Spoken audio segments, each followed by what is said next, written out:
Yo, what's going on, ladies and gents? My name is Arbuckle. Welcome back to another video. Today we are once again back on Modern Warfare, and I wanted to share with you guys the best class setup for the brand new M91 Forbidden Wish blueprint. This is a blueprint available pretty early on in the new Season 6 Battle Pass, and it's actually a pretty decent one. I want to make it clear early on here that I am playing against multiplayer bots to test out this weapon, just so you guys can get a better understanding of what this thing is going to play like before you throw on the attachments and use it yourself. If you feel like trying this weapon out. I changed up a few of the attachments to make this thing a little bit better. This weapon is specifically meant for long range, so it's going to be very accurate. You're going to have great range. The mobility, however, is not going to be so great. So if you like to play super aggressive or you're playing on small maps, I would not recommend using this class setup, but it's very accurate, very fun to use, and the camo actually looks super cool, which we don't see a lot nowadays with us being so late into the game and probably the developers running out of camo ideas. But nonetheless, the Forbidden Wish M91 blueprint, decent class. Let's jump into the attachments. So if you guys take a look at the attachments, the muzzle that we're going to be using is the monolithic suppressor. Obviously, this is going to give you sound suppression as well as damage range, and I'm sure most of you guys use this in Warzone, giving you a nice little boost to accuracy and range. So again, that monolithic suppressor muzzle.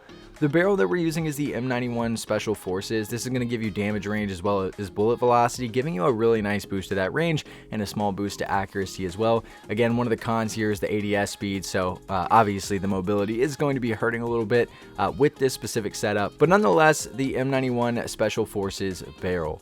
We're not going to be using a laser, it's not necessary. The optic that we're using is the Corp Combat HOLO sight, so I decided to change this. I like the Corp Combat a lot. I've been using this a lot in Warzone, and what I would highly recommend is throwing on that blue reticle. The blue dot reticle is insane. If you guys don't have it unlocked, it's definitely worth unlocking. It makes these holographic sights so much better. So that is what we're running as our optic. We're not going to be using a stock. Now the underbarrel that we're using is the Commando foregrip. This is going to give you recoil stabilization as well as aiming stability. Keep in mind, guys, that with an LMG, we're not really having any idle sway, so the aiming stability pro is pretty much useless.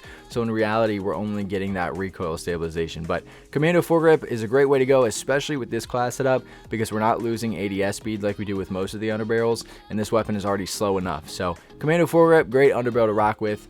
We're not running any extra ammo. Obviously, M91 don't really need it. And last but not least, the rear grip that we're running, you can kind of go two ways. I think most people with most of their class setups use stippled grip tape for the ADS speed and sprint to fire speed. But because this is meant to be a long distance weapon, we're going with rubberized grip tape to improve our recoil control and give us a really nice boost to accuracy here. So like I said, not a fast paced weapon, rubberized grip tape rear grip, really good way to go if you're going for that accuracy and range. But I'll give you guys one last look at all the stats and attachments that come with this specific class setup. If you guys have any questions about the original Forbidden Wish blueprint or the class that I shared with you in this video, please make sure to leave a comment down below and I'll be sure and try to get back to you as quickly as I can. But I hope you guys did enjoy this video. Please make sure to subscribe to the channel if you haven't already, and I will see all you guys in the next video.